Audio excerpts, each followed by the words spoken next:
ਸਤਿ ਸ਼੍ਰੀ ਅਕਾਲ ਦਰਸ਼ਕੋ, ਮੈਂ ਅਮ੍ਰਿਤਾ ਮਦਾਨ ਤੁਹਾਡਾ ਸਾਰਿਆਂ ਦਾ ਸਵਾਗਤ ਕਰਦੀ ਹਾਂ ਕੈਰੀਅਰ ਗਾਈਡੈਂਸ ਦੇ ਇਸ ਖਾਸ ਸ਼ੋਅ ਵਿੱਚ। ਦਰਸ਼ਕੋ, ਜੇ ਅਸੀਂ ਪ੍ਰੈਜ਼ੈਂਟ ਸਿਚੁਏਸ਼ਨ ਦੀ ਗੱਲ ਕਰੀਏ ਤਾਂ ਇਸ ਸਿਚੁਏਸ਼ਨ ਕਰਕੇ ਬਹੁਤ ਸਾਰੇ ਵਿਦਿਆਰਥੀਆਂ ਦੇ ਬਾਹਰ ਜਾਣ ਦੇ ਸੁਪਨੇ ਪੂਰੇ ਨਹੀਂ ਹੋ ਸਕੇ। ਕੀ ਉਹ ਸੁਪਨੇ ਪੂਰੇ ਹੋਣਗੇ ਤੇ ਕਿਸ ਤਰ੍ਹਾਂ ਪੂਰੇ ਹੋ ਸਕਦੇ ਨੇ, ਇਸ ਬਾਰੇ ਜਾਣਕਾਰੀ ਦੇਣ ਲਈ ਸਾਡੇ ਨਾਲ ਮੌਜੂਦ ਨੇ ਪਿਰਾਮਿਡ ਈ ਸਰਵਿਸਿਜ਼ ਤੋਂ ਬਵਨੂਰ ਸਿੰਘ ਬੇਦੀ। ਬਵਨੂਰ ਸਿੰਘ ਜੀ, ਸਤਿ ਸ਼੍ਰੀ ਅਕਾਲ, ਸਵਾਗਤ ਹੈ। ਸਤਿ ਸ਼੍ਰੀ ਅਕਾਲ ਸਾਡੇ ਸਾਰੇ ਪਿਆਰੇ ਸਰੋਤਿਆਂ ਨੂੰ। ਮੇਰੇ ਖਿਆਲ ਆਪਾਂ ਅੱਜ ਫੇਰ ਇੱਕ ਵਾਰ ਰੂਬਰੂ ਹੋ ਰਹੇ ਹਾਂ ਇੱਕ ਦੂਜੇ ਦੇ ਨਾਲ ਲਗਭਗ 5 ਮਹੀਨੇ ਬਾਅਦ। ਮਾਰਚ ਦੇ 14-15 ਮਾਰਚ ਨੂੰ ਮੇਰੇ ਖਿਆਲ ਇਸ ਮੰਚ ਤੇ ਆ ਕੇ ਮੈਂ ਸ਼ੋਅ ਰਿਕਾਰਡ ਕੀਤਾ ਸੀ। ਮੈਨੂੰ ਜਦੋਂ ਸੱਦਾ ਦਿੱਤਾ ਗਿਆ ਸੀ ਕਿ ਆ ਕੇ ਗੱਲਬਾਤ ਕਰੋ ਇਮੀਗ੍ਰੇਸ਼ਨ ਅਪਡੇਟਸ ਬਾਰੇ, ਪਰ ਉਸ ਤੋਂ ਬਾਅਦ ਫਿਰ ਲੋਕਡਾਊਨ ਲੱਗ ਗਿਆ। ਉਸ ਤੋਂ ਬਾਅਦ ਫਿਰ ਬਾਕੀ ਸਾਰੀ ਚੀਜ਼ਾਂ ਬਾਰੇ ਤਾਂ ਤੁਸੀਂ ਭਲੀ ਭਾਂਤੀ ਜਾਣੂ ਹੋ। ਜ਼ਿੰਦਗੀ ਇਸ ਕੋਵਿਡ ਕਰਕੇ ਬਿਲਕੁਲ ਹੀ ਯੂ ਟਰਨ ਲੈ ਗਈ ਹੈ, ਕਾਰੋਬਾਰ ਯੂ ਟਰਨ ਲੈ ਗਏ ਹੈ, ਬਟ ਤਾਂ ਵੀ ਇੱਕ ਪੋਜ਼ਿਟਿਵ ਚੀਜ਼ ਕੀ ਹੈ ਕਿ ਆਪਾਂ ਅੱਜ ਫਿਰ ਇੱਕ ਦੂਜੇ ਦੇ ਆਮਨੇ ਸਾਹਮਣੇ ਬੈਠ ਕੇ ਇੱਕ ਦੂਜੇ ਨਾਲ ਗੱਲਬਾਤ ਕਰ ਰਹੇ ਹਾਂ, ਇੱਕ ਦੂਜੇ ਨੂੰ ਸੁਣ ਪਾ ਰਹੇ ਹਾਂ। ਸੋ ਸਾਨੂੰ ਧੰਨਵਾਦ ਔਰ ਸ਼ੁਕਰਗੁਜ਼ਾਰ ਹੋਣਾ ਚਾਹੀਦਾ ਹੈ ਵਾਹਿਗੁਰੂ ਸੱਚੇ ਪਾਤਸ਼ਾਹ ਦਾ, who has kept us safe, who has kept us healthy. ਜਿਹੜੇ ਸਾਡੇ ਪਰਿਵਾਰਿਕ ਮੈਂਬਰ ਹੈ ਉਹ ਸਾਰੇ ਸੁਰੱਖਿਅਤ ਹੈ, ਸੇਫ ਹੈ। We should be thankful to God. ਚੰਗਾ ਮਾੜਾ ਟਾਈਮ ਆਉਂਦਾ ਜਾਂਦਾ ਰਹਿੰਦਾ ਹੈ, ਪਰ ਇੰਪੋਰਟੈਂਟ ਕੀ ਹੈ ਕਿ ਆਪਾਂ ਸਾਰੇ ਔਰ ਸਾਡੇ ਸਾਰੇ ਜਿੰਨੇ ਵੀ ਨੀਅਰ ਐਂਡ ਡੀਅਰ ਵਨਸ ਹੈ ਉਹ ਸੁਰੱਖਿਅਤ ਰਹਿਣ, ਸੇਫ ਰਹਿਣ। ਔਰ we should be really thankful to God. I hope ਕਿ ਤੁਸੀਂ ਸਾਰੇ ਜਿਹੜੇ ਸਾਡੇ ਨਾਲ ਜੁੜੇ ਰਹਿੰਦੇ ਹੋ, ਜਿਹੜਾ ਤੁਸੀਂ ਸ਼ੋਅ ਦੇਖਦੇ ਹੋ, ਤੁਸੀਂ ਸਾਰੇ ਠੀਕ ਹੋਵੋਗੇ। And I pray for your wellbeing also. ਜੀ ਸਰ, ਅਸੀਂ ਗੱਲ ਕਰੀਏ ਪ੍ਰੈਜ਼ੈਂਟ ਸਿਚੁਏਸ਼ਨ ਦੀ, ਵਿਦਿਆਰਥੀਆਂ ਤੇ ਕਿੰਨਾ ਕੁ ਅਸਰ ਪਿਆ ਇਸ ਗੱਲ ਦਾ? देखो अमृता, बिल्कुल बहुत ज़्यादा असर पिया है, पर मैं ਇਹ ਨਹੀਂ ਕਵਾਂਗਾ ਕਿ ਬੱਚਿਆਂ ਦੇ ਸੁਪਨੇ ਟੁੱਟ ਗਏ, ਡੈਫਰ ਹੋ ਗਏ ਬੱਚਿਆਂ ਦੇ ਸੁਪਨੇ, ਬਟ ਦੇ ਵਰ ਨਾਟ ਸ਼ੈਟਰਡ। You know what I mean, like ਇੱਦਾਂ ਨਹੀਂ ਹੈ ਕਿ ਜਿਹੜੇ ਬੱਚੇ ਜਾਣਾ ਚਾਹੁੰਦੇ ਸੀ ਜਾਂ ਅਪਲਾਈ ਕਰਨਾ ਚਾਹੁੰਦੇ ਸੀ ਜਾਂ ਵੀਜ਼ਾ ਹਾਸਲ ਕਰਨਾ ਚਾਹੁੰਦੇ ਸੀ ਉਹਨਾਂ ਦਾ ਸੁਪਨਾ ਹੀ ਟੁੱਟ ਗਿਆ। ਇੱਦਾਂ ਦੀ ਕੋਈ ਗੱਲ ਨਹੀਂ ਹੋਈ। ਵੱਖਰੇ ਮੁਲਕਾਂ ਨੇ ਵੱਖਰੇ ਟਾਈਮ ਤੇ ਆਪਣੀ ਪਾਲਿਸੀਜ਼ ਵਿੱਚ, ਇਮੀਗ੍ਰੇਸ਼ਨ ਰੂਲਸ ਵਿੱਚ ਅਮੈਂਡਮੈਂਟਸ ਕਰਦੇ ਰਹੇ ਆ, ਜਿਸ ਕਰਕੇ ਜਿਹੜੇ ਬੱਚੇ ਸਪਟੈਂਬਰ ਇਨਟੇਕ ਲਈ ਜਾਂ ਜਨਵਰੀ ਇਨਟੇਕ ਲਈ ਅਪਲਾਈ ਕਰਨਾ ਚਾਹੁੰਦੇ ਸੀ, they were able to do that. For example ਅਗਰ ਆਪਾਂ ਕੈਨੇਡਾ ਦੀ ਹੀ ਗੱਲ ਕਰ ਲਈਏ ਤੇ ਕੈਨੇਡਾ ਨੇ ਸਭ ਤੋਂ ਪਹਿਲੇ 2 stage study permit process launch ਕੀਤਾ, ਜਿਹਦੇ ਵਿੱਚ ਉਹਨਾਂ ਨੇ ਕਿਹਾ ਕਿ ਅਗਰ ਤੁਹਾਡੀ ਬਾਇਓਮੈਟ੍ਰਿਕ ਨਹੀਂ ਹੋ ਰਹੀ, ਅਗਰ ਤੁਹਾਡਾ ਮੈਡੀਕਲ ਨਹੀਂ ਹੋ ਰਿਹਾ, ਅਗਰ ਤੁਹਾਡਾ PCC ਨਹੀਂ ਹੋ ਰਿਹਾ, ਤੁਸੀਂ ਤਾਂ ਵੀ ਆਪਣਾ ਵੀਜ਼ਾ ਲੈ ਸਕਦੇ ਹੋ। ਉਹਨਾਂ ਨੇ ਵੀਜ਼ੇ ਨੂੰ 2 ਸਟੇਜ ਵਿੱਚ ਡਿਵਾਈਡ ਕਰਤਾ। ਪਹਿਲੀ ਸਟੇਜ ਕਰਤੀ ਐਲੀਜੀਬਿਲਿਟੀ, ਦੂਜੀ ਸਟੇਜ ਕਰਤੀ ਐਡਮਿਸਿਬਿਲਿਟੀ। ਐਲੀਜੀਬਿਲਿਟੀ ਮਤਲਬ ਕਿ ਤੁਹਾਡੇ ਨੰਬਰ ਠੀਕ ਹੈ, ਤੁਹਾਡੇ ਬੈਂਡ ਸਕੋਰ ਠੀਕ ਹੈ, ਜਿਹੜੇ ਕਾਲਜ ਵਿੱਚ ਤੁਸੀਂ ਦਾਖਲਾ ਲਿਆ ਹੈ ਉਹ ਕਾਲਜ ਮਾਨਤਾ ਪ੍ਰਾਪਤ ਹੈ, ਔਰ ਜਿਹੜਾ ਕੋਰਸ ਤੁਸੀਂ ਕਰਨ ਜਾ ਰਹੇ ਹੋ ਤੁਹਾਡੀ ਪੁਰਾਣੀ ਪੜ੍ਹਾਈ ਦੇ ਨਾਲ ਮੈਚ ਕਰ ਰਿਹਾ ਹੈ। ਸੋ ਅਗਰ ਤੁਸੀਂ ਸਟੇਜ 1 ਅਪਰੂਵ ਹੋ ਜਾਂਦੇ ਹੋ, ਮਤਲਬ ਐਲੀਜੀਬਿਲਿਟੀ ਸਟੇਜ ਅਗਰ ਕਲੀਅਰ ਕਰ ਲੈਂਦੇ ਹੋ ਤੇ ਤੁਹਾਨੂੰ AIP ਕੈਨੇਡਾ ਦੇ ਕੇਸ ਵਿੱਚ ਮਿਲ ਜਾਂਦੀ ਹੈ, ਜਿਹਨੂੰ ਅਪਰੂਵਲ ਇਨ ਪ੍ਰਿੰਸੀਪਲ ਕਹਿੰਦੇ ਆ, ਜਿਹਦੇ ਨਾਲ ਤੁਸੀਂ ਆਪਣੀ ਪੜ੍ਹਾਈ ਆਨਲਾਈਨ ਸ਼ੁਰੂ ਕਰ ਸਕਦੇ ਹੋ। ਫਿਰ ਉਹਨਾਂ ਨੇ ਸੈਕੰਡ ਸਟੈਪ ਇਹ ਕਿਹਾ ਕਿ ਜਿਹੜੇ ਬੱਚੇ ਆਨਲਾਈਨ ਪੜ੍ਹਾਈ ਸ਼ੁਰੂ ਕਰਨਗੇ ਉਹਨਾਂ ਨੂੰ ਵਰਕ ਪਰਮਿਟ ਉਹਨਾਂ ਹੀ ਮਿਲੇਗਾ ਜਿੱਦਾਂ ਤੁਸੀਂ ਕੈਨੇਡਾ ਜਾ ਕੇ ਅਪਲਾਈ ਕਰਨਾ ਸੀ, ਪੜ੍ਹਾਈ ਕਰਨੀ ਸੀ। ਬਟ ਉਹਦੇ ਵਿੱਚ 1-2 ਕੰਡੀਸ਼ਨਸ ਲਗਾਤੀਆਂ ਕਿ 50% ਕੋਰਸ ਤੁਸੀਂ ਆਪਣੀ ਹੋਮ ਕੰਟਰੀ ਵਿੱਚ ਕਰ ਸਕਦੇ ਹੋ, 50% ਕੋਰਸ ਤੁਹਾਨੂੰ ਕੈਨੇਡਾ ਪਹੁੰਚ ਕੇ ਕਰਨਾ ਹੀ ਪਵੇਗਾ। ਐਲਾਨ ਹੋ ਗਿਆ, ਬੱਚੇ ਐਕਸਾਈਟਡ ਹੋ ਗਏ, ਆਨਲਾਈਨ ਸ਼ੁਰੂ ਹੋ ਗਈ ਪੜ੍ਹਾਈ। ਬਟ ਉਹਨਾਂ ਬੱਚਿਆਂ ਦਾ ਕੀ ਜਿਨ੍ਹਾਂ ਦਾ ਕੋਰਸ 1 ਸਾਲ ਦਾ ਸੀ, ਸੋ ਉਹ ਬੱਚੇ ਵਿਚਾਰੇ ਛੱਛੋ ਪੰਜ ਵਿੱਚ ਫਸੇ ਹੋਏ ਸੀ ਕਿ ਅਗਰ 1 ਸਾਲ ਦੀ ਪੜ੍ਹਾਈ ਹੈ ਤੇ ਆਪਾਂ ਕੀ ਕਰਾਂਗੇ, ਕਿਉਂਕਿ ਜਿਨ੍ਹਾਂ ਨੇ ਮਈ ਸੈਸ਼ਨ ਵਿੱਚ ਸ਼ੁਰੂ ਕੀਤਾ, ਸਪਟੈਂਬਰ ਸੈਸ਼ਨ ਵਿੱਚ ਉਹਨਾਂ ਦਾ 1 ਸਮੈਸਟਰ ਪੂਰਾ ਹੋ ਗਿਆ, ਦਸੰਬਰ ਤੱਕ ਆਂਦੇ ਉਹਦਾ ਸਾਲ ਮੁੱਕ ਗਿਆ। ਹੁਣ ਜਿਵੇਂ ਚੱਲ ਰਹੀ ਹੈ ਕੰਡੀਸ਼ਨਸ, ਮੈਨੂੰ ਨਹੀਂ ਲੱਗਦਾ ਕਿ ਅਗਲੇ 2-3 ਮਹੀਨੇ ਵਿੱਚ ਵੀ ਟਰੈਵਲ ਅਲਾਓ ਹੋਏਗਾ, ਅਨਲੈਸ ਅੰਟਿਲ ਵੈਕਸੀਨੇਸ਼ਨ ਨਹੀਂ ਆਂਦੀ ਜਾਂ ਇਹ ਬਿਮਾਰੀ ਆਪਣੇ ਆਪ ਵਾਇਰਸ ਹੈ ਆਪਣੇ ਆਪ ਖਤਮ ਨਹੀਂ ਹੋ ਜਾਂਦਾ, ਉਦੋਂ ਤੱਕ travel ban on and off ਚੱਲਦਾ ਰਹੇਗਾ। 에ਅਰ ਬਬਲ ਅਰੇਂਜਮੈਂਟ ਦੇ ਥਰੂ ਕੰਮ ਅੱਗੇ ਵੱਧਦਾ ਰਹੇਗਾ। ਕੁਝ ਬੱਚੇ ਪਹੁੰਚ ਜਾਣਗੇ, ਕੁਝ ਨਹੀਂ ਜਾ ਪਾਣਗੇ, ਬਟ ਮੈਨੂੰ ਉਮੀਦ ਹੈ ਕਿ ਅਗਲੇ ਸਾਲ ਜਨਵਰੀ ਫਰਵਰੀ ਤੱਕ ਆਂਦੇ ਸਭ ਠੀਕ ਹੋ ਜਾਏਗਾ। ਆਪਾਂ ਸਾਰੇ ਇਹੀ ਵਾਹਿਗੁਰੂ ਸੱਚੇ ਪਾਤਸ਼ਾਹ ਤੋਂ ਮੰਗਦੇ ਹਾਂ ਕਿ ਕੰਮ ਵਾਪਸ ਆਪਣੇ ਰੂਟੀਨ ਵਿੱਚ ਆਵੇ। ਆਪਾਂ ਸਾਰੇ ਜੋ ਦਿੱਕਤਾਂ ਦਾ ਇਸ ਵੇਲੇ ਸਾਹਮਣਾ ਕਰ ਰਹੇ ਹਾਂ ਇਸ ਵਾਇਰਸ ਕਰਕੇ, ਉਹ ਦਿੱਕਤਾਂ ਖਤਮ ਹੋਣ। ਸੋ ਉਹਨਾਂ ਨੇ ਇਸ ਚੀਜ਼ ਦਾ ਵੀ ਸੋਲੂਸ਼ਨ ਕੱਢ ਦਿੱਤਾ। ਥਰਡ ਜਿਹੜੀ ਇਹਨਾਂ ਨੇ ਵਰਜ਼ਨ ਆਪਣੀ ਪਾਲਿਸੀ ਅਮੈਂਡਮੈਂਟਸ ਦਾ ਕੱਢਿਆ, ਜੋ ਕਿ 26 ਅਗਸਤ ਨੂੰ ਹੀ ਆਇਆ ਹੈ। ਕੈਨੇਡਾ ਦੀ ਗੱਲ ਕਰ ਰਿਹਾ ਹਾਂ ਕਿ 26 ਅਗਸਤ ਨੂੰ ਜੋ ਇਹਨਾਂ ਨੇ ਰੀਸੈਂਟ ਇਮੀਗ੍ਰੇਸ਼ਨ ਚੇਂਜਸ ਕੀਤੀਆਂ, ਉਹਦੇ ਵਿੱਚ ਉਹਨਾਂ ਨੇ 3 ਮੇਜਰ ਚੇਂਜਸ ਕੀਤੀਆਂ। ਆਓ ਇਹ 3 ਮੇਜਰ ਚੇਂਜਸ ਕੀ ਹੈ ਧਿਆਨ ਨਾਲ ਸਮਝੀਏ ਬਿਕੋਜ਼ ਇਹ ਤਿੰਨ ਮੇਜਰ ਚੇਂजेस ਤੁਹਾਡੇ ਸਟੱਡੀ ਵੀਜ਼ਾ, ਸਟੱਡੀ ਤੋਂ ਬਾਅਦ ਪੋਸਟ ਗ੍ਰੈਜੂਏਸ਼ਨ ਵਰਕ ਵੀਜ਼ਾ ਔਰ ਉਸ ਤੋਂ ਬਾਅਦ PR ਵਿੱਚ ਬਹੁਤ ਵੱਡੇ ਲੈਵਲ ਤੇ ਇਹ ਪੁਆਇੰਟਸ ਇੰਪੈਕਟ ਕਰਨ ਲੱਗੇ ਹੈ। ਜੇ ਤੁਹਾਡੇ ਫਰੈਂਡਸ ਕੈਨੇਡਾ ਪੜਨ ਜਾਣਾ ਚਾਹੁੰਦੇ ਹੈ ਜਨਵਰੀ ਇਨਟੇਕ ਲਈ ਤੇ ਇਹ ਜਿਹੜੀਆਂ ਤਿੰਨ ਮੇਜਰ ਚੇਂजेस ਹੈ ਉਹ ਬਹੁਤ ਜ਼ਰੂਰੀ ਹੈ। You can call your friends and relatives ਕਿ ਇਹ ਸ਼ੋਅ ਇਹ ਕੰਟੈਂਟ ਜ਼ਰੂਰ ਦੇਖਣ ਕਿਉਂਕਿ ਬਹੁਤ ਸਾਰੇ ਬੱਚੇ ਸਾਨੂੰ ਫੇਸਬੁੱਕ ਰਾਹੀਂ, ਈਮੇਲ ਰਾਹੀਂ, ਫੋਨ ਰਾਹੀਂ ਕਾਲ ਕਰਕੇ ਸੇਮ ਕੁਐਸਚਨ ਪੁੱਛਦੇ ਰਹਿੰਦੇ ਆ। So that's why I thought ਕਿ ਆਪਾਂ ਅੱਜ ਆ ਕੇ ਇਸ ਮੰਚ ਤੇ ਬੱਚਿਆਂ ਤੱਕ ਪਹੁੰਚੀਏ ਤਾਂ ਕਿ ਬੱਚਿਆਂ ਦੇ ਡਾਊਟ ਕਲੀਅਰ ਕਰੀਏ ਬਿਕੋਜ਼ ਬਹੁਤ ਸਾਰੇ ਏਜੰਟਸ ਨੂੰ ਹੀ ਨਹੀਂ ਪਤਾ ਕਿ ਇਹ ਕੀ ਨਵੀਆਂ ਪਾਲਿਸੀਜ਼ ਆ ਰਹੀਆਂ ਹੈ ਔਰ ਉਹ ਪਾਲਿਸੀਜ਼ ਦਾ ਇੰਪੈਕਟ ਕੀ ਰਹੇਗਾ। ਸੋ ਕੀ ਹੈ ਉਹ ਤਿੰਨ ਇੰਪੋਰਟੈਂਟ ਚੇਂजेस ਜੋ ਕਿ ਸਟੂਡੈਂਟ ਵੀਜ਼ਾ ਤੇ ਜਿਹੜੇ ਬੱਚੇ ਆਨਲਾਈਨ ਪੜ੍ਹਾਈ ਕਰਦੇ ਪਏ ਹੈ ਜਾਂ ਕਰਨ ਵਾਲੇ ਹੈ ਉਹਨਾਂ ਤੇ ਬਹੁਤ ਵੱਡੇ ਲੈਵਲ ਤੇ ਇੰਪੈਕਟ ਆਏਗਾ। ਸਭ ਤੋਂ ਪਹਿਲੀ ਚੇਂਜ ਕੈਨੇਡਾ IRCC ਦੀ ਜਿਹੜੀ ਪਿਛਲੀ ਅਨਾਉਂਸਮੈਂਟ ਸੀ ਉਹਦੇ ਵਿੱਚ ਉਹਨਾਂ ਨੇ ਕਿਹਾ ਸੀ ਕਿ ਤੁਸੀਂ ਆਨਲਾਈਨ ਪੜ੍ਹਾਈ 31 ਦਸੰਬਰ 2020 ਤੱਕ ਹੀ ਕਰ ਸਕਦੇ ਹੋ। ਉਸ ਤੋਂ ਬਾਅਦ ਤੁਹਾਨੂੰ ਕੈਨੇਡਾ ਜਾਣਾ ਹੀ ਪਏਗਾ, ਨਹੀਂ ਤਾਂ ਉਸ ਤੋਂ ਬਾਅਦ ਵਾਲਾ ਪੀਰੀਅਡ ਵਰਕ ਪਰਮਿਟ ਵਿੱਚ ਕੰਸੀਡਰ ਨਹੀਂ ਹੋਏਗਾ। 26 ਅਗਸਤ ਦੀ ਅਨਾਉਂਸਮੈਂਟ ਦੇ ਵਿੱਚ ਉਹਨਾਂ ਨੇ ਕਲੀਅਰ ਕਰਤਾ ਕਿ ਆਪਾਂ ਇਹ ਡੇਟ ਵਧਾ ਕੇ 30 ਅਪ੍ਰੈਲ ਕਰਤੀ ਹੈ। ਸੋ ਤੁਸੀਂ ਆਪਣੀ ਪੜ੍ਹਾਈ ਹੁਣ 30 अप्रैल तक भी अगर ऑनलाइन करते हो it will be considered in your post graduation work visa provided 50% of your education should be done in Canada 50% of your education अगर कैनेडा ਵਿੱਚ ਹੁੰਦੀ ਹੈ, अगर 2 ਸਾਲ ਦਾ ਕੋਰਸ ਹੈ, अगर 1 ਸਾਲ ਤੁਸੀਂ ਇੰਡੀਆ ਦੇ ਵਿੱਚ ਲਗਾ ਲਿਆ ਔਰ ਦੂਜਾ ਸਾਲ ਤੁਸੀਂ ਅਗਰ ਆਪਣਾ ਕੈਨੇਡਾ ਦੇ ਵਿੱਚ ਜਾ ਕੇ ਲਗਾਉਂਦੇ ਹੋ ਤਾਂ ਤੁਹਾਨੂੰ 3 ਸਾਲ ਤੱਕ ਦਾ ਵਰਕ ਪਰਮਿਟ ਮਿਲ ਸਕਦਾ ਹੈ। ਇਹ ਪਹਿਲਾ ਕੰਡੀਸ਼ਨ ਹੈ ਜਿਹੜੇ ਬੱਚੇ 2 ਸਾਲ ਦਾ ਪ੍ਰੋਗਰਾਮ ਆਪਟ ਕਰ ਰਹੇ ਹੈ। ਸੋ 50% ਆਫ ਦਾ education has to be in Canada. Again problem ਫਿਰ ਉਹੀ ਰਹੇਗੀ ਕਿ 1 ਸਾਲ ਵਾਲੇ ਬੱਚੇ ਕੀ ਕਰਨ। ਫਿਰ ਉਹਨਾਂ ਨੇ ਉਹਦੇ ਵਿੱਚ ਵੀ ਅਮੈਂਡਮੈਂਟ ਕੀਤੀ ਕਿ ਜਿਹੜੇ ਬੱਚਿਆਂ ਨੇ ਮਈ ਸੈਸ਼ਨ ਲਿਆ ਸੀ, ਜਿਹੜੇ ਬੱਚਿਆਂ ਨੇ ਸਪਟੈਂਬਰ ਸੈਸ਼ਨ ਲਿਆ ਸੀ ਔਰ ਉਹਨਾਂ ਦੀ ਪੜ੍ਹਾਈ 1 ਸਾਲ ਦੀ ਸੀ, 1 ਸਾਲ ਦਾ ਕੋਰਸ ਸੀ। ਸੋ ਅਗਰ ਤੁਸੀਂ ਮਈ ਇਨਟੇਕ ਲਿਆ ਜਾਂ ਸਪਟੈਂਬਰ ਇਨਟੇਕ ਲਿਆ ਔਰ ਅਗਰ ਤੁਹਾਡੀ ਪੜ੍ਹਾਈ 1 ਸਾਲ ਦੀ ਡਿਊਰੇਸ਼ਨ ਦੀ ਹੈ ਤੇ ਤੁਸੀਂ ਆਪਣਾ post graduation work visa India 'ਚ ਬੈਠੇ ਬੈਠੇ ਅਪਲਾਈ ਕਰ ਸਕਦੇ ਹੋ। Isn't it a wonderful news guys? ਬਹੁਤ ਹੀ ਅਮੇਜ਼ਿੰਗ ਖਬਰ ਹੈ ਕਿਉਂਕਿ ਇਹਦੇ ਨਾਲ ਜਿਹੜੀ ਪੋਸਟ ਗ੍ਰੈਜੂਏਸ਼ਨ ਵਰਕ ਵੀਜ਼ਾ ਦੀ ਸਟ੍ਰੈਸ ਸੀ, ਟੈਨਸ਼ਨ ਸੀ ਕਿ ਪਹਿਲਾ ਸਮੈਸਟਰ ਖਤਮ ਹੋਣ ਤੇ ਆ ਗਿਆ ਸਪਟੈਂਬਰ ਵਿੱਚ, ਹੁਣ ਕੀ ਕਰੀਏ। ਦੂਜਾ ਸਮੈਸਟਰ ਡੈਫਰ ਕਰਾ ਲਈਏ ਜਨਵਰੀ ਇਨਟੇਕ ਲਈ ਕਿ ਜੇ ਪੜ੍ਹਾਈ ਕਰੀਏ ਤੇ ਬਾਅਦ ਚੋਂ ਵੀਜ਼ਾ ਕਿੱਦਾਂ ਐਕਸਟੈਂਡ ਹੋਏਗਾ। ਸੋ ਉਹਦੇ ਵਿੱਚ ਇਹ ਬਹੁਤ ਵੱਡੀ ਇੱਕ ਰਾਹਤ ਮਿਲੀ ਹੈ IRCC ਵੱਲੋਂ।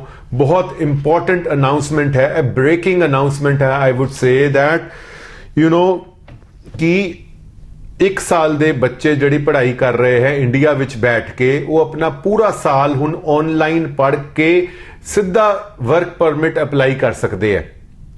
But then there are lot of students ਜੋ 1 ਸਾਲ ਤੋਂ ਬਾਅਦ 1 ਸਾਲ ਦਾ ਕੋਰਸ ਹੋਰ ਲੈਣਾ ਚਾਹੁੰਦੇ ਹੈ, ਉਹਨਾਂ ਦਾ ਕੀ। ਸੋ ਤੀਸਰੀ ਇੰਪੋਰਟੈਂਟ ਅਨਾਉਂਸਮੈਂਟ ਕੀ ਹੈ ਕਿ ਜੇ ਤੁਸੀਂ ਆਪਣੀ 1 ਸਾਲ ਦੀ ਪੜ੍ਹਾਈ ਆਨਲਾਈਨ, ਅਗਰ ਤੁਹਾਡੀ ਕੋਰਸ ਦੀ ਡਿਊਰੇਸ਼ਨ 1 ਸਾਲ ਹੈ ਔਰ ਉਹ ਤੁਸੀਂ 1 ਸਾਲ ਆਨਲਾਈਨ ਪੜ੍ਹ ਲਿਆ ਇੰਡੀਆ ਵਿੱਚ ਬੈਠ ਕੇ, ਤੇ ਤੁਸੀਂ ਸੈਕੰਡ ਈਅਰ ਅਗਰ ਆਪਣਾ ਕੋਰਸ ਨਵਾਂ ਇੱਕ ਚੂਜ਼ ਕਰਦੇ ਹੋ ਜੋ ਕਿ ਮਈ ਜਾਂ ਸਪਟੈਂਬਰ 2021 ਵਿੱਚ ਅਗਰ ਸ਼ੁਰੂ ਹੁੰਦਾ ਹੈ ਔਰ ਉਹ ਕੋਰਸ ਤੁਸੀਂ ਜਾ ਕੇ ਉੱਥੇ ਇਨ ਪਰਸਨ ਕਲਾਸਾਂ ਜਾ ਕੇ ਲਗਾਉਂਦੇ ਹੋ ਤਾਂ ਵੀ ਤੁਹਾਨੂੰ 3 ਸਾਲ ਤੱਕ ਦਾ ਵਰਕ ਪਰਮਿਟ ਮਿਲ ਸਕਦਾ ਹੈ। ਅਪ ਟੂ 3 ਇਅਰਸ, 2 ਦਾ ਵੀ ਮਿਲ ਸਕਦਾ ਹੈ, 3 ਸਾਲ ਦਾ ਵੀ ਮਿਲ ਸਕਦਾ ਹੈ। ਸੋ ਤੀਸਰੀ ਇੰਪੋਰਟੈਂਟ ਕੀ ਹੈ ਕਿ 1 ਸਾਲ ਦੀ ਅਗਰ ਆਨਲਾਈਨ ਪੜ੍ਹਾਈ ਕਰ ਲਈ, ਦੂਜਾ ਸਾਲ ਦਾ ਇੱਕ ਕੋਰਸ ਹੋਰ ਆਪਟ ਕਰੋ, ਉਹ ਜਾ ਕੇ ਮਈ 2021 ਜਾਂ ਸਪਟੈਂਬਰ 2021 ਵਿੱਚ ਸ਼ੁਰੂ ਕਰੋ, ਕਲਾਸਾਂ ਕੈਨੇਡਾ ਜਾ ਕੇ ਲਗਾਓ ਤੇ 3 ਸਾਲ ਤੱਕ ਦਾ ਵਰਕ ਪਰਮਿਟ ਮਿਲ ਸਕਦਾ ਹੈ। ਸੋ ਇਹ 3 ਨਵੀਆਂ ਅਨਾਉਂਸਮੈਂਟਸ ਅੱਜ ਮੈਂ ਡੀਕੋਡ ਕਰਨ ਲਈ ਤੁਹਾਡੇ ਸਾਰਿਆਂ ਦੇ ਨਾਲ ਰੂਬਰੂ ਹੋ ਰਿਹਾ ਹਾਂ ਤਾਂ ਕਿ ਤੁਹਾਨੂੰ ਸਮਝ ਆਵੇ ਕਿ ਇਹ ਅਨਾਉਂਸਮੈਂਟਸ ਸਾਡੇ ਸਟੱਡੀ ਵੀਜ਼ਾ ਉੱਪਰ, ਪੋਸਟ ਗ੍ਰੈਜੂਏਸ਼ਨ ਵਰਕ ਵੀਜ਼ਾ ਉੱਪਰ, PR ਦੇ ਉੱਪਰ ਕਿੱਦਾਂ ਦਾ ਇੰਪੈਕਟ ਪਾਏਗੀ। And so with this news Canada immigration, Canada government, IRCC ਨੇ ਇੱਕ ਵਾਰੀ ਫੇਰ ਪ੍ਰੂਵ ਕਰਤਾ ਕਿ ਉਹਨਾਂ ਨੇ ਆਉਣ ਵਾਲੇ ਟਾਈਮ ਤੇ ਹਜ਼ਾਰਾਂ ਨਹੀਂ ਲੱਖਾਂ ਦੀ ਤਾਦਾਦ ਵਿੱਚ ਇੰਟਰਨੈਸ਼ਨਲ ਸਟੂਡੈਂਟਸ ਲੈਣੇ ਹੈ ਕਿਉਂਕਿ ਐਦਾਂ ਦੀਆਂ ਚੇਂਜਸ ਯੂਜੂਅਲੀ ਨਹੀਂ ਆਉਂਦੀਆਂ ਜਦੋਂ ਤੱਕ ਤੁਸੀਂ ਸਟੂਡੈਂਟਸ ਨੂੰ ਵੈਲਕਮ ਨਾ ਕਰਨਾ, ਕਿਉਂਕਿ ਹੋਰ ਕਿਸੇ ਮੁਲਕ ਨੇ ਇੰਨੇ ਮੇਜਰ ਚੇਂਜਸ ਨਹੀਂ ਕੀਤੇ। ਸੋ ਇਹ ਬੇਸਿਕਲੀ ਕੈਨੇਡਾ ਦੀ ਇੰਟੈਂਸ਼ਨ ਦੱਸਦਾ ਪਿਆ ਹੈ ਕਿ ਆਉਣ ਵਾਲਾ ਸਮਾਂ ਬਹੁਤ ਹੀ ਪੋਜ਼ਿਟਿਵ ਹੈ। There is a ray of hope, light at the end of the tunnel for all the international student community. So एक बार फिर समझने की कोशिश करते हैं। पहला मेजर अनाउंसमेंट कि तुसी 30 अप्रैल तक अपनी ऑनलाइन क्लासां लगा सकते हो। दूजा मेजर अनाउंसमेंट, 1 साल का कोर्स लिया है ऑनलाइन, तुसी पूरा 1 साल पढ़ सकते हो और post graduation work visa India च बैठे बैठे अप्लाई कर सकते हो। साल तक का वर्क परमिट मिल जा सकता है। तीजा इंपॉर्टेंट अनाउंसमेंट, साल का कोर्स लिया है तुसी, वो साल का कोर्स इंडिया च बैठे बैठे खत्म कर लिया, सैकेंड 1 साल का कोर्स होर ले लो, नवा स्टडी वीजा अप्लाई करो, कैनेडा च जाके तुसी 3 साल तक का वर्क परमिट पढ़ाई करने तो बाद हासिल कर सकते हो। So these are the new announcements and I hope तुहानू समझ आईयां होणगियां। जे नहीं आईयां तो 92 563 92563 92563 ते कॉल कर सकते हो, या साडी वैबसाइट www.pyramidservices.com ते जाके इन्फॉर्मेशन फाइंड आउट कर सकते हो, और ਜਿਹੜਾ ਸਾਡਾ ਫੇਸਬੁੱਕ ਪੇਜ ਹੈ ਪਿਰਾਮਿਡ ਸਰਵਿਸਿਜ਼ ਆਫੀਸ਼ੀਅਲ, ਉੱਥੇ ਵੀ ਇਨਫੋਰਮੇਸ਼ਨ ਲੈ ਸਕਦੇ ਹੋ। ਜੀ ਸਰ, ਜਿੱਦਾਂ ਅੱਜ ਕੱਲ ਦਾ ਜਿਹੜਾ ਪ੍ਰੈਜ਼ੈਂਟ ਟਾਈਮ ਹੈ ਉਹਦੇ ਵਿੱਚ ਹਰ ਬੱਚਾ ਆਨਲਾਈਨ ਸਟੱਡੀ ਕਰ ਰਿਹਾ ਹੈ, ਪਰ ਕਈ ਬੱਚੇ ਹੁੰਦੇ ਜਿਹੜੇ ਕਹਿੰਦੇ ਕਿ ਇਹਦਾ ਫਿਊਚਰ ਨਹੀਂ ਆਨਲਾਈਨ ਸਟੱਡੀ ਦਾ, ਜਾਂ ਕਰਨੀ ਨਹੀਂ ਚਾਹੀਦੀ, ਕੀ ਕਹੋਗੇ ਬੱਚਿਆਂ ਨੂੰ? ਦੇਖੋ ਬੱਚਿਆਂ ਨੂੰ ਇਦਾਂ ਲੱਗ ਰਿਹਾ, ਮੈਂ ਜਦੋਂ ਆਪਾਂ ਅਨਾਉਂਸਮੈਂਟ ਕੀਤੀ ਆਪਣੇ ਫੇਸਬੁੱਕ ਪੇਜ ਤੇ ਨੀਚੇ ਬੱਚੇ ਲਿਖ ਰਹੇ ਸਰ ਇਹ ਚੰਗੀ ਖਬਰ ਹੈ ਕਿ ਮਾੜੀ ਖਬਰ ਹੈ, ਮੈਨੂੰ ਤਾਂ ਬਹੁਤ ਮਾੜੀ ਲੱਗ ਰਹੀ ਹੈ, ਆਪਾਂ ਕੈਨੇਡਾ ਨਹੀਂ ਜਾ ਪਾ ਰਹੇ।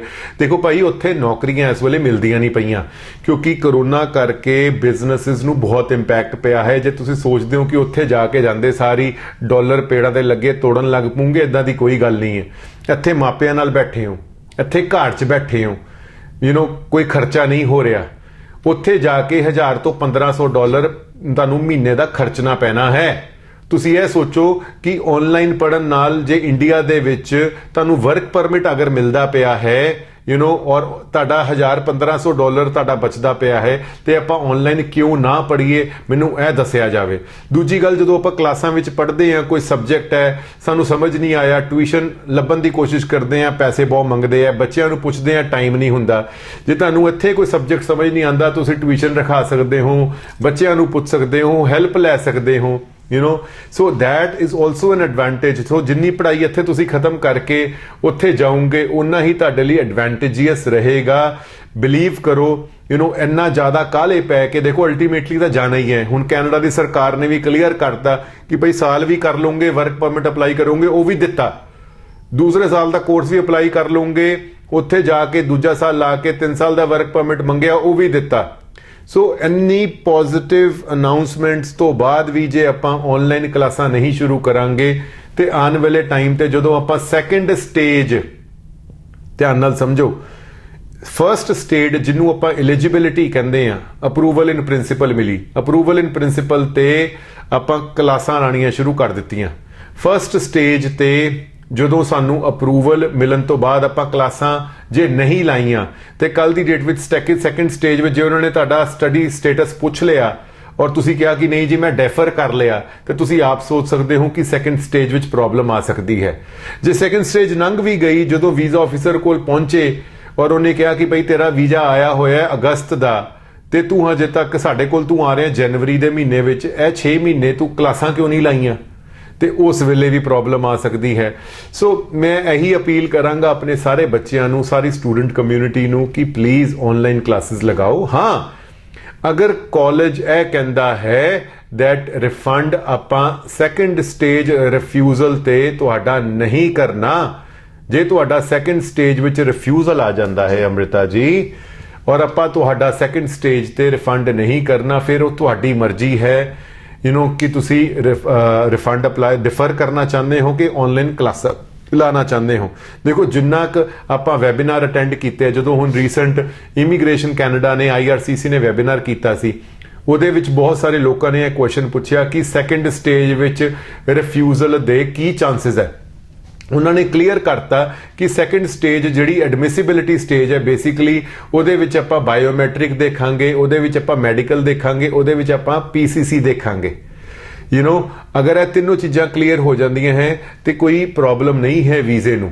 पहली स्टेज मतलब 80-85% काम लंघ गया अगे, क्योंकि कोर्स ते रिफ्यूजल आती है, बैंड ते रिफ्यूजल आती है, कॉलेज ते रिफ्यूजल आती है।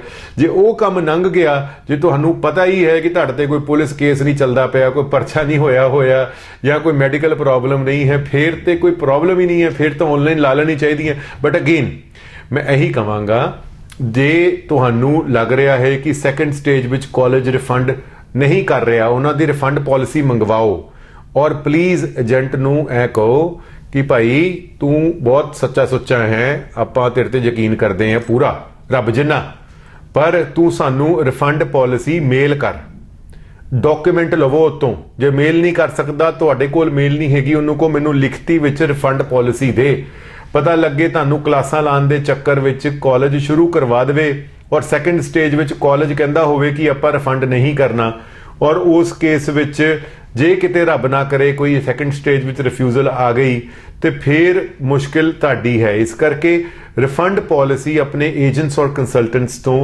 मैं यही सलाह देवांगा कि मेल ते मंगवाओ या डॉक्यूमेंट विच हत्थी लैके आओ, ताकि धोखे तो बच सको और सही जानकारी मिल सके।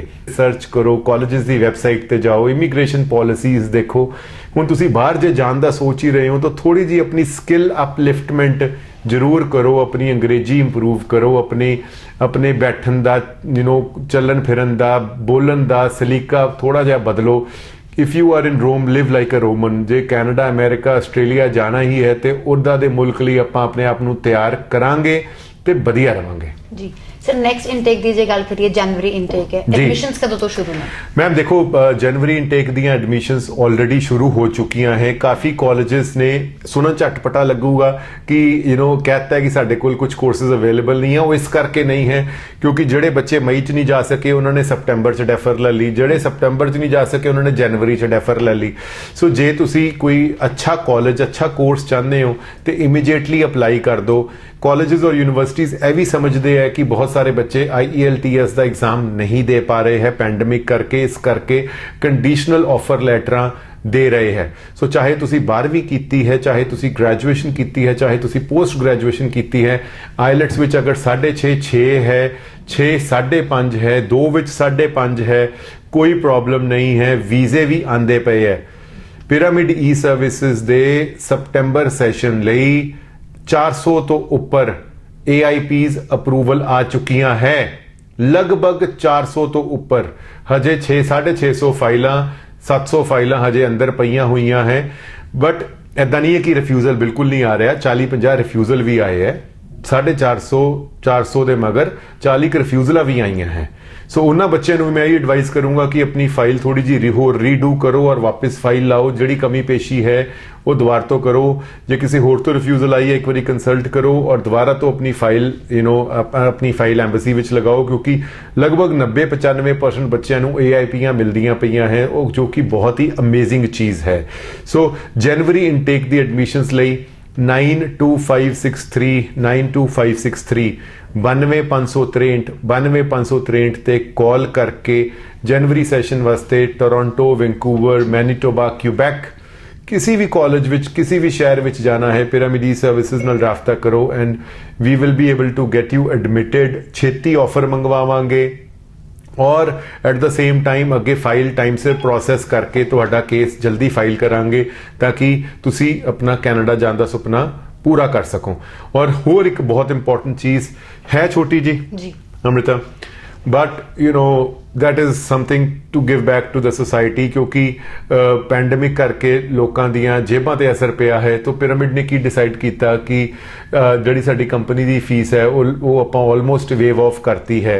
सो जे तुसी पिरामिड तो केस लगाने हो तो ऑलमोस्ट निगलिजिबल जी फीस तुसी दे के अपनी ऑफर लैटर अप्लाई कर सकते हो। सो किते जाके 20,000 25,000 50,000 आफ्टर वीजा देने की लोड़ नहीं है। सो कोई आफ्टर वीजा फीस नहीं है जे तुसी जनवरी इनटेक लिए अप्लाई कर रहे हो, और कोई 20-25,000 वाली गल नहीं है, 15-20-25,000 वाली गल नहीं है। तुसी पिरामिड च आके 2,500 रुपए विच अपनी ऑफर अप्लाई कर सकते हो, अपनी फाइल लगवा सकते हो। सो 2,500 प्लस GST दे के तुसी अपना प्रोसैस कर सकते हो pyramid E services they through. So this is a little contribution जो कि पहले सर्विस चार्जिस हुंदे सीगे, हुण वो आपां वेव ऑफ करते हैं पैंडमिक करके, सो एक छोटा ਜਿਹਾ ਕੰਟਰੀਬਿਊਸ਼ਨ ਹੈ। ਬਾਕੀ ਬਹੁਤ ਸਾਰੇ ਕਾਲਜਸ ਵਿੱਚ ਆਪਾਂ ਗੱਲਬਾਤ ਕਰਕੇ ਆਪਾਂ ਸਕੋਲਰਸ਼ਿਪਸ ਵੀ ਦਵਾਈਆਂ ਹੈ। ਸੋ ਜੇ ਤੁਸੀਂ 3-4-5,000 ਡਾਲਰ ਤੱਕ ਦੀ ਸਕੋਲਰਸ਼ਿਪ ਅਵੇਲ ਕਰਨਾ ਚਾਹੁੰਦੇ ਹੋ, that opportunity is also available with pyramid e-services। ਤੁਸੀਂ ਪਿਰਾਮਿਡ ਨਾਲ ਰਾਬਤਾ ਕਰਕੇ ਕਿਹੜੇ ਕਾਲਜ ਵਿੱਚ ਕਿੱਦਾਂ ਦੀ ਓਪਰਚੁਨਿਟੀਜ਼ ਲੈ ਸਕਦੇ ਹੋ।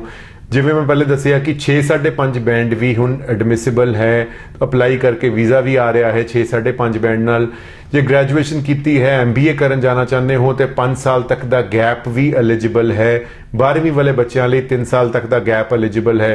ਰਿਫਿਊਜ਼ਲ ਲੱਗੀ ਹੈ, ਇੰਪਰੂਵਮੈਂਟ ਕਰਕੇ GCMS ਨੋਟਸ ਮੰਗਵਾ ਕੇ ਆਪਾਂ ਫਰਦਰ ਆਪਣੀ ਫਾਈਲ ਇੰਪਰੂਵ ਕਰਕੇ ਲਗਾ ਵੀ ਸਕਦੇ ਹਾਂ। So all these opportunities are available with Pyramid Services. ਜੀ ਸਰ, ਜਾਣਦੇ ਹੋਏ ਸਾਡੇ ਦਰਸ਼ਕਾਂ ਨੂੰ ਇੱਕ ਵਾਰੀ ਇਹ ਦੱਸ ਦਿਓ ਕਿ ਕਿਹੜੀ ਕੰਟਰੀਜ਼ ਵਿੱਚ ਸਟੂਡੈਂਟਸ ਨੂੰ ਟਰੈਵਲਿੰਗ ਅਲਾਉਡ ਇਸ ਟਾਈਮ। ਸੋ ਦੇਖੋ, ਜਰਮਨੀ UK ਵਿੱਚ ਉਹਨਾਂ ਨੇ 에ਅਰ ਬਬਲ ਅਰੇਂਜਮੈਂਟ ਕੀਤਾ ਹੈ ਔਰ ਜਰਮਨੀ ਔਰ UK ਦੇ ਤਾਂ ਹੁਣ ਵਿਦਆਊਟ ਆਇਲਟਸ ਵੀਜ਼ੇ ਵੀ ਆਨੇ ਸ਼ੁਰੂ ਹੋ ਗਏ ਹੈ। ਸੋ ਜੇ ਤੁਸੀਂ ਆਇਲਟਸ ਨਹੀਂ ਕੀਤੀ ਹੋਈ ਕਿਉਂਕਿ एग्जाम ही नहीं दे पा रहे और जर्मनी या UK जाना चाहते हो, अगले ਜਿਹੜੇ ਇਨਟੇਕ ਹੈ ਜਨਵਰੀ ਫੈਬਰੂਰੀ ਇਨਟੇਕ ਹੈ। ਸਪਟੈਂਬਰ ਵਿੱਚ ਵੀ ਜਿੱਦਾਂ ਮਿਡਲੈਕਸ ਯੂਨੀਵਰਸਿਟੀ ਹੈ, ਹੋਰ ਕਾਫੀ ਯੂਨੀਵਰਸਿਟੀਜ਼ ਹੈ, ਉਹਨਾਂ ਨੇ ਆਪਣੀ ਸਪਟੈਂਬਰ ਦੀ ਸਟਾਰਟ ਡੇਟ ਥੋੜੀ ਅੱਗੇ ਕਰਤੀ ਹੈ। ਜੇ ਤੁਸੀਂ UK ਸਪਟੈਂਬਰ ਇਨਟੇਕ ਵਿੱਚ ਵੀ ਜਾਣਾ ਚਾਹੁੰਦੇ ਹੋ, ਪਿਰਾਮਿਡ ਸਰਵਿਸਿਜ਼ ਨਾਲ ਤੁਸੀਂ ਗੱਲਬਾਤ ਕਰ ਸਕਦੇ ਹੋ, ਆਫਿਸਿਸ ਵਿੱਚ ਵਿਜ਼ਿਟ ਕਰ ਸਕਦੇ ਹੋ। ਸੋਸ਼ਲ ਡਿਸਟੈਂਸਿੰਗ ਔਰ ਕੋਵਿਡ ਪ੍ਰੀਕਾਸ਼ਨ ਸਾਡੇ ਆਫਿਸ ਵਿੱਚ ਪੂਰੀ ਹੁੰਦੀ ਹੈ ਤੇ ਤੁਸੀਂ ਆ ਕੇ ਸਾਨੂੰ ਵਿਜ਼ਿਟ ਕਰਕੇ UK ਔਰ ਜਰਮਨੀ ਦੇ ਵਿੱਚ ਜਾਣਾ ਚਾਹੁੰਦੇ ਹੋ ਤੇ ਸਪਟੈਂਬਰ ਇਨਟੇਕ ਵੀ ਮੈਂ ਤੁਹਾਨੂੰ ਦੇ ਸਕਦਾ ਹਾਂ। ਜਨਵਰੀ ਵਿੱਚ ਵੀ ਤੁਸੀਂ ਵਿਦਆਊਟ ਆਇਲਟਸ ਦੇ ਨਾਲ 5.5-6 ਬੈਂਡ ਨਾਲ ਵੀ ਅਪਲਾਈ ਕਰ ਸਕਦੇ ਹੋ ਔਰ ਇਹਨਾਂ ਕੰਟਰੀਜ਼ ਵਿੱਚ ਤਾਂ ਟਰੈਵਲ ਵੀ ਅਲਾਉਡ ਹੈ। ਜੀ ਪਵਨੂਰ ਸਿੰਘ ਜੀ, ਸ਼ੋਅ ਵਿੱਚ ਆ ਕੇ ਸਾਨੂੰ ਜਾਣਕਾਰੀ ਦੇਣ ਲਈ ਤੁਹਾਡਾ ਬਹੁਤ-ਬਹੁਤ ਧੰਨਵਾਦ। ਸੱਦਾ ਦੇਣ ਲਈ ਜੀ ਬਹੁਤ-ਬਹੁਤ ਧੰਨਵਾਦ ਸਾਰਿਆਂ ਨੂੰ। ਸਤਿ ਸ਼੍ਰੀ ਅਕਾਲ। ਮੇਰਾ ਨਾਮ ਸਿਮਰਨਜੀਤ ਕੌਰ, ਮੈਂ ਗੱਡੀਵਾਲਾ ਦੀ ਰਹਿਣ ਵਾਲੀ ਹਾਂ।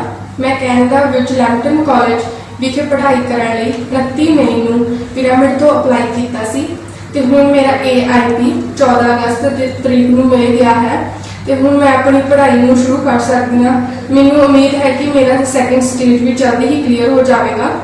ਮੈਂ ਪਿਰਾਮਿਡ ਦੀ ਸਾਰੀ ਟੀਮ ਨੂੰ ਸ਼ੁਕਰੀਆ ਅਦਾ ਕਰਨਾ ਚਾਹੁੰਦੀ ਹਾਂ ਕਿ ਉਹਨਾਂ ਨੇ ਮੇਰੀ ਇੰਨੀ ਹੈਲਪ ਕੀਤੀ ਤੇ ਮੈਨੂੰ ਇਸ ਟਾਈਮ ਵਿੱਚ ਉਹ ਰੈਗੂਲਰਲੀ ਅਪਡੇਟ ਕਰਦੇ ਰਹੇ ਤੇ ਹੁਣ ਮੇਰਾ ਕੈਨੇਡਾ ਵਿੱਚ ਪੜ੍ਹਾਈ ਕਰਨ ਦਾ ਸੁਪਨਾ ਪੂਰਾ ਹੋ ਰਿਹਾ ਹੈ। My name is Harinder Singh and I am from Jammu. I have applied for my studies in Northern Pierce in Canada on 20th Feb from Pyramid e-Services and I have got my AIP visa on 19th August through which I can start my studies online.